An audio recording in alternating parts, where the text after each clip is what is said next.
Satpur police ठाण्याच्या हद्दीतील 31 डिसेंबर 2015 रोजी झालेल्या दुहेरी खून खटल्यातील मुख्य संशयित आणि पीएल ग्रुप समोरक्या भूषण लोंढे याच्यासह 3 जणांना नाशिक ग्रामीण पोलिसांनी अटक केली आहे। भूषण लोंढे हा आरपीआय नगरसेवक प्रकाश लोंढे यांचा मुलगा आहे।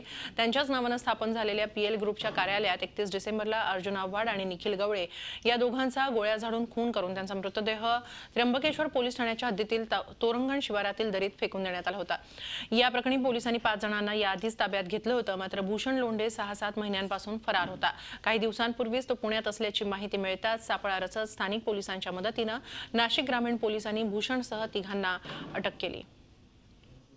पुण्यामध्ये त्यांचा सहभाग, त्यांचा रोल आणि इतर पुरावा गोळा करण्याचं काम आता क्राईम ब्रँच आणि पोलीस स्टेशनचे जे एसडीपीओ आहेत ते करणार आहेत आणि त्यानंतर तपासांती अजून ॲडिशनल पुरावा गोळा करून त्याच्यावर ॲडिशनल चार्जशीट आम्ही दाखल करू। झी 24 तास रहा एक पाऊल पुढे।